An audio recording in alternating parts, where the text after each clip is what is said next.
guys, welcome back to Jessica's Reading Room. My name is Kim, and yes, this is a very odd video, but I kind of have to film it now while I've got all the things in my head, so you're gonna have to forgive the fact that I'm not wearing any makeup and that my hair is up and that I'm not even sitting in the library. Because I can't, this is gonna be a weird video. I'm just warning you right now. It's just gonna be weird. I don't think I have ever actually done a book review on a book that I have DNF'd. So this might be a first time. And normally I don't, because I don't like to be negative and I don't like to criticize. And I would just rather DNF it and okay, fine, tell you that I'm DNFing it, but then still kind of leave it open for if you want to read it, then, you know. But in this case, I kind of have to tell you why I'm DNFing it and kind of give a DNF review because I feel really strongly about it and I would just really rather you guys not read it. Like, that's how badly I'm feeling about this book. And it's so sad because this book has been on my list for a long time.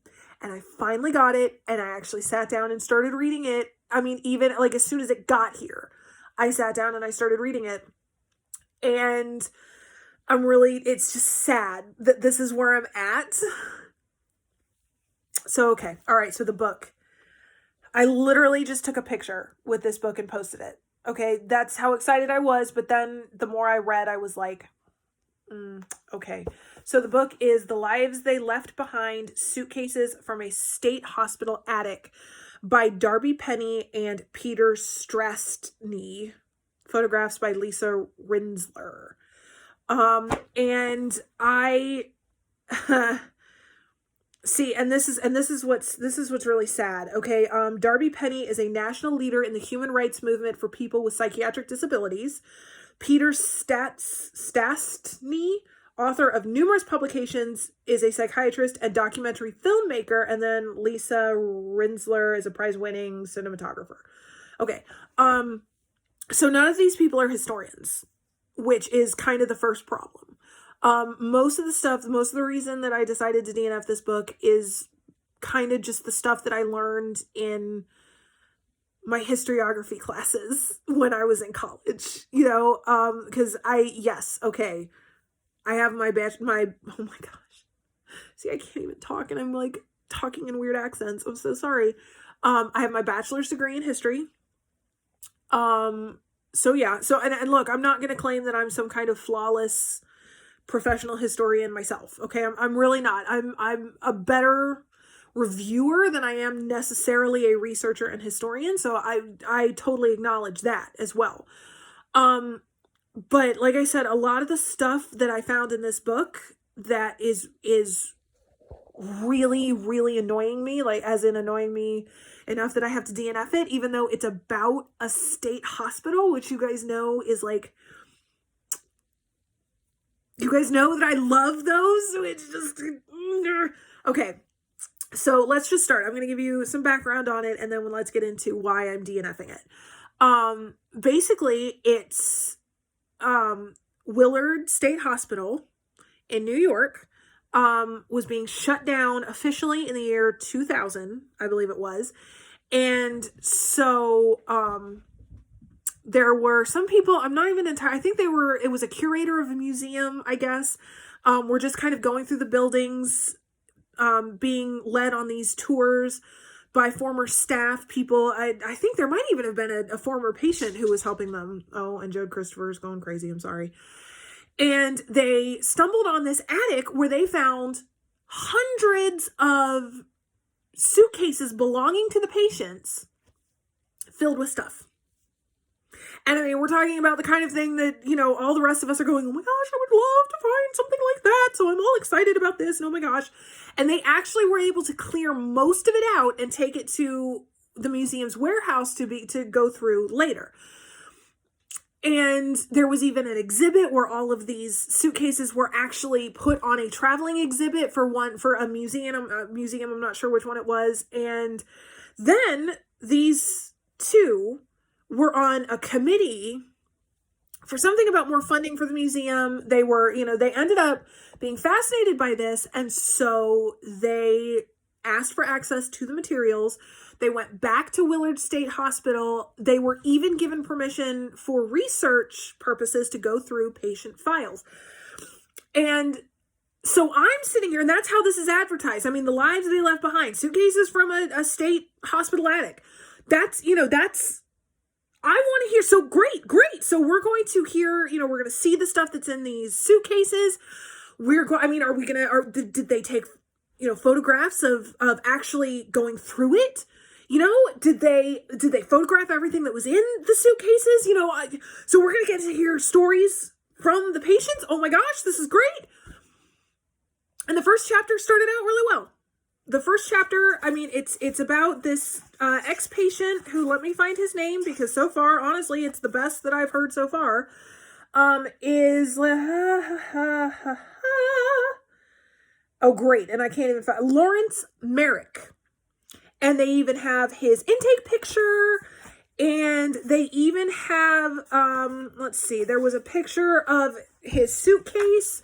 They even have an itemized list of the things that were in his suitcase. Now, I would have preferred, when they took a picture of his suitcase, that they actually laid everything out and photographed it that way. But, I guess beggars can't be choosers. But again, an inventory list, I'm okay with. Okay, great. They stuck with what they found in his files. They actually were able to identify him, things like where he came from, etc., etc. And so everything, I was like, okay, all right, this is good.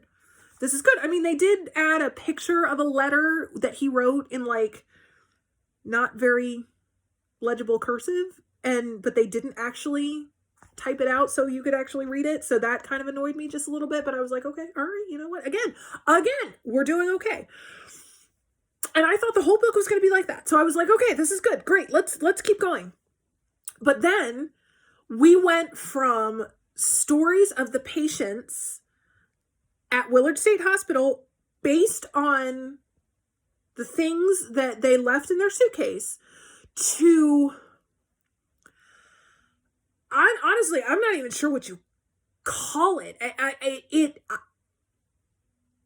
kind of, sort of a history of Willard Hospital, but not actually a history of Willard Hospital, kind of more a general history of psychiatry and old medical practices, kind of, sort of. And that's when my inner historian started popping its head up going, no, what, no. That's not how you do history. That's no. And so again, you had to sludge through all of this stuff, again, you give an activist a platform, and they're going to talk your ear off about stuff that you didn't really come for. And I'm not really necessarily dragging activists either. If, activists, they believe in something, that's great. That's wonderful. But again, I don't want to have to listen if I don't care. Okay, I'm sorry. That's just the way it is. And so we finally get to this other patient. He was a Filipino immigrant. And there just started to be a lot of speculation. Just a lot of speculation. Stuff that there didn't really necessarily have documentation or evidence for.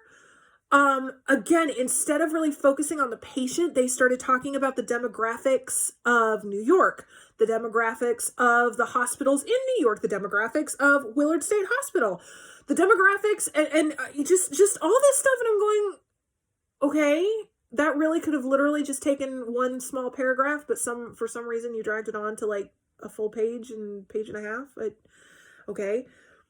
But again, I was like, okay, we're sludging. If this is what I have to do to get to the stories of the patients, then okay, fine. But then we got to, oh my gosh, and I just lost my train of thought. Guys, see, this is the problem with this kind of stuff. This drives me crazy. I can't remember what it was I was gonna say. And now I've lost my train. Guys, this is just, that's right. Okay. Then, still talking about this Filipino patient who was involuntarily committed by his employer because he was claiming to hear voices, possibly God and angels telling him of sins that he needed to confess. So to me, I mean, I'm really sorry. I get that I'm not a psychiatrist, but I'm also someone who values common sense, and excuse me if I believe it's reasonable that if there's someone who's hearing voices, that's not an unreasonable thing to think that they would need psychiatric help. I mean, that's just me. But then these authors go on to this huge thing about how actually hearing voices, called auditory hallucinations by the medical professionals, is not actually a symptom of mental illness. Because actually, there's a percentage of the human population who hears voices, and of that percentage of the population, a very tiny percentage actually is diagnosed with mental illness.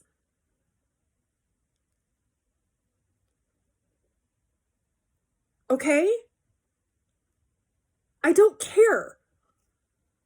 I literally am here to read about this patient, heard his story, and I don't care about all the other people who can hear voices but aren't actually mentally ill. I don't.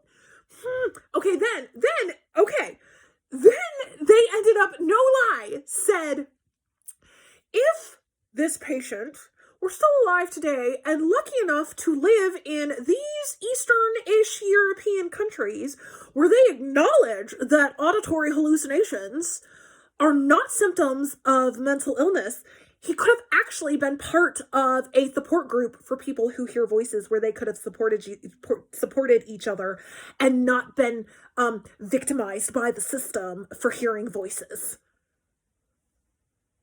Okay, we have left the halls of history and entered the funhouse of your speculation. And I was like, oh my gosh. But then again, okay, I got to the end of the chapter. This is good. This might be a longer video, so I'm very sorry. But then I got to the end of the chapter and I was like, okay, all right, we're going to keep pushing through because this is about a state hospital and I love state hospitals. So we're going to keep pushing through. Okay, great. And then they're still putting all of this filler in with everything. But then we finally get to this other patient. And I was really excited because she's a nun. Okay, she was a member of the Order of Saint Dominican. All right, Dominic, the Dominican nuns. I don't know. It was the Order of Saint Dominic. And that's when they started doing crazy non-historical things that honestly even non-historians would probably be annoyed by if you have common sense, which most of you do. Okay? And the one that annoyed me, that kind of got my attention, that really annoyed me, was that this lady, her name was Teresa. Okay. When she took on the habit, the cloth, to join this order of nuns, she then took on the name Sister Marie Ursuline. Okay. Which they did not really tell you, really at all. Okay, so I saw the names Teresa and Sister Ursuline. So I was like, okay. But then all of a sudden, while they're talking about how her mother superior was thrown out of this convent in Kansas for who knows why. If you want to know why, you can go read her biography, which I might, because I will admit that sounds kind of interesting. But if it's written by these people, then no thank you. And then they started talking about this person named Sister Marie. And I'm going, who is Sister Marie? Because up to this point, they had called her Teresa. So I'm going, who is Sister Marie? And I have to keep reading down further before I finally realize that actually Sister Marie is Teresa. So they switch names all of a sudden. And I was, okay, fine. Then I get to the next page and they start calling her Sister Ursuline. And and every time you get to a new paragraph, it was like they forgot what they were calling her, or they were writing these paragraphs at different times. And possibly the different authors were writing at different times. And so yesterday when they were writing, they called her Teresa. But then today when they were writing, the one author called her sister Teresa, but then today the second author called her sister Marie. And then tomorrow when they go to write, they're going to call her sister Ursuline. And I'm just going, dude, you need to pick a name because you can't keep switching. That's sloppy. Don't do that. And again, okay, fine. All right. I'm trying so hard to get through this. Okay. But then we have the nail in the coffin because again, very few pictures are being taken. So this whole book is supposed to be about these suitcases. All right. And the pictures, you can't tell what's in any of the pictures. And they stopped doing the detailed inventory lists that they did for the first guy. So I'm like, okay. So, but again, the nail in the coffin was when they started to psychoanalyze Teresa, Sister Marie, and Ursuline. I'm just going to call her Teresa from this point, okay? They started to psychoanalyze her and trying to figure out how a well-educated nun, which that was not the impression that I got from Teresa, was that she was a well-educated nun, just saying. How a well-educated nun went from writing a letter to an archbishop asking about the status of her vows, if she is even still a nun, to 3 weeks later being involuntarily committed to Bellevue Hospital in New York City and digressing into a childish, noisy patient who runs around naked. Which, okay, all right, so we're gonna, okay, more speculation. But then they fell into the big problem of being biased. And you could tell, okay, because again, we have an activist who's writing this, all right? So she already has an end game when it comes to writing this book. And that is that she's going to be on the patient side no matter what. And as she's writing this history, she is going to make sure that there is a villain to the story, and the villain is the hospital and its staff. And so no matter what is going on, it doesn't matter how reasonable a diagnosis sounds. It doesn't matter how reasonable an involuntary commitment sounds. It doesn't matter patient. It doesn't matter doctor notes. It does not. None of this matters. Every single time, the doctor, the nurse, the staff, the hospital is the villain. That's just it. And so then they actually, typed out this letter that she was sending to someone, that Teresa, the patient, was sending to someone. And finally they started there. And what's so sad is in the middle of all of their logical fallacies that they're operating on, they finally start acting like historians. And so after they get to the end of this letter, where basically she was talking about hot and cold wiring, about how this gentleman, you want to adopt me as your dear child, but then we'll get married and I'll be your lawful wife. I've never had kids, but I have had a dachshund, as in like I've given birth to a dachshund. So I can't wait to hear from you. And so then, and something about being committed to this place that no one's ever heard of, and all this.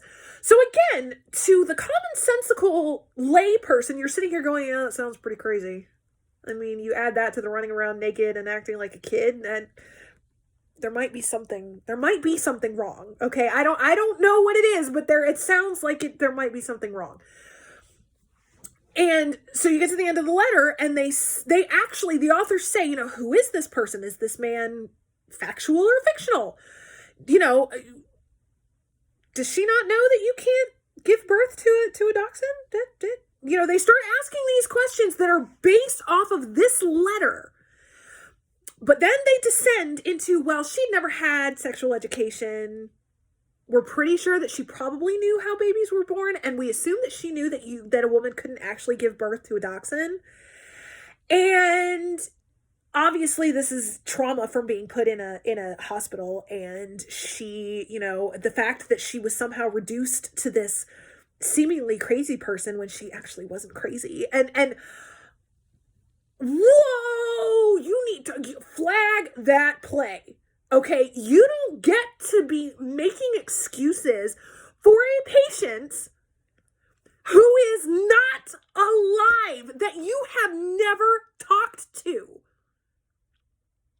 and make assumptions based on your biased thinking that the psychiatrist was evil, this lady was innocent and not crazy. You don't get to do this. Is not creative writing class, okay? This is history.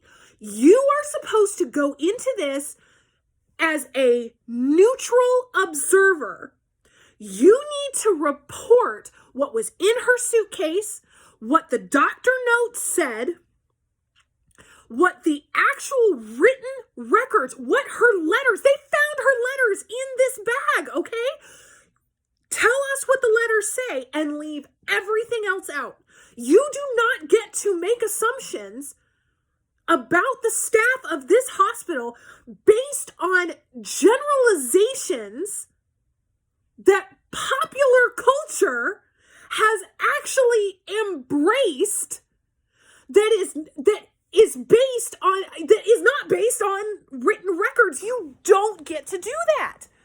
And it just annoyed the crap out of me that somehow they're marketing this book as history when it is nothing but the author's biased speculation coming from a place that is so far from neutral, it's not even funny.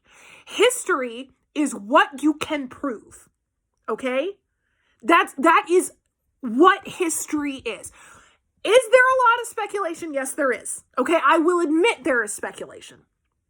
Okay, because we don't have written records for every second of every day. Okay, I get that. But when you have enough written evidence, you can make educated assumptions that actually stand up to everything else. Okay, and that's fine. But you don't get to come in making assumptions that you haven't proven in any way, shape, or form. Okay, there is no evidence that these authors have put forward that Willard State Hospital was an abusive place. And they even said at one point, that in her medical records, on this day of this year, she got into an altercation with two orderlies, and it was described as an assault. She banged one of the orderlies' heads, and the other one, she would not let go of their clothes and was trying to rip their clothes off. And it was described as an assault. And that's all we know. Okay, so that we know that she got into an altercation with two orderlies. Done. That's all we know. They then went in and said, well, these kind of altercations were very rarely unprovoked.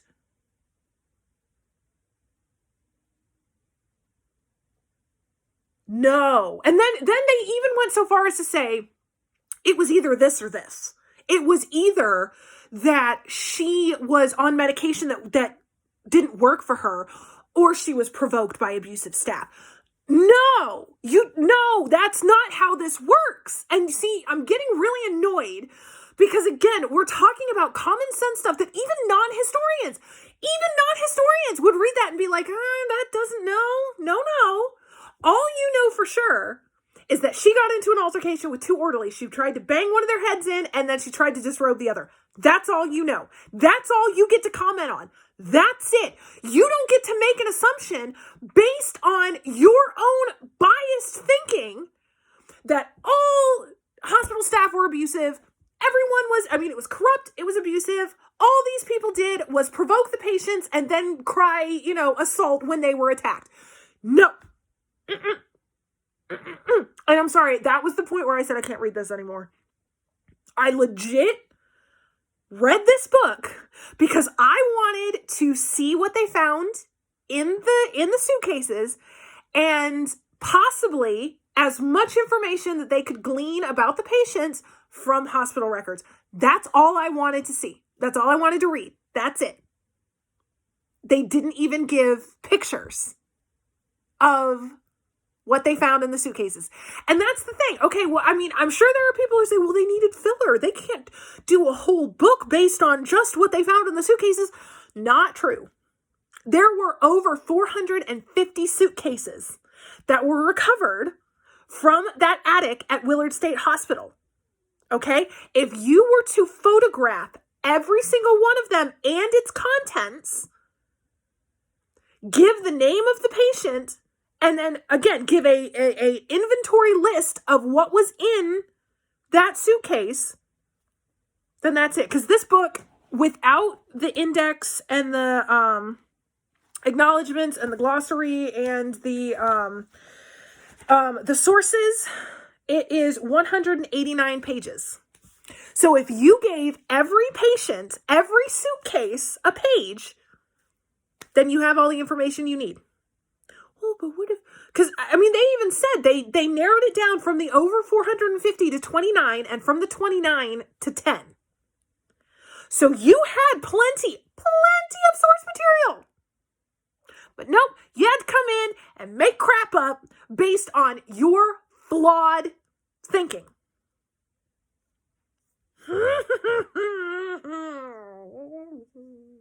Okay.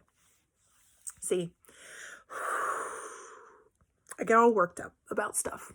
And I'm so disappointed because I have been wanting to read this book for at least a year, if not longer than that, probably 2 years at this point.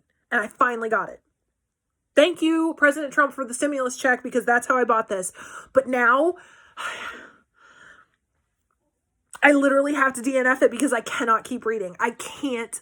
And the whole reason I feel so strongly about this, that I'm actually making this video that is going to be under 30 minutes. I'm making this video for a DNF book because I don't want you to read it. Because it's not history. Because it's speculation, opinion, assumption, and it's flawed and unfair. And if you've seen the review that I did about that Asylum coffee table book, that was something completely different. Because Dr. Sachs actually came in and he came from that neutral place where he acknowledged that not all the places were great, but there were places that were. This one, they brushed over, because they even said at one point, let's see, they were talking, I'm pretty sure it was Willard State that they were talking about. They were giving some historical context. And they even said that at one point when they had this whole moral treatment, which was basically you put the patients to work, you distract them from the chaos in their head, you give them structure, and it'll help, that actually over 50% of the patients were released after a year. That's amazing. Why are we not still doing that? But then, of course, they then said, instead of acknowledging the positive effect that this moral treatment was having on the patients, they took the whole idea that it's moral and ran with it. And they were exploiting the patients. They were exploiting the patients for money. No, the patients were actually providing for themselves, and they were actually paying for their room and board. And it worked. And did it happen? Was it successful at every hospital? No, because I don't actually make assumptions. It actually worked at certain hospitals, and I acknowledge that it didn't work at other hospitals. Okay. All right. So I'm sorry. Okay. This really is going to be under 30 minutes. Here, let me show it to you again. Okay. I'm sorry. I don't want you guys to read this book. I don't want you to read it. I will forever say that it's awful. I don't like it. I don't like these authors. I will never, if I ever find a book written by these people, I will never read it because they suck. And okay. Stick to what y'all are good at. Activism and psychiatry. Stay away from history because you're no good at it. And next time I promise I'm going to be all actually made up and with makeup and with hair and in the library. Okay. Thank you guys for listening. You're wonderful. And it's nice to have people to vent to. It really is, because nobody else listens to me. I get like 5 minutes in and they all just start glazing over, and it's just sad. Okay. All right. Thank you guys for watching, and I'll see you next time. Bye.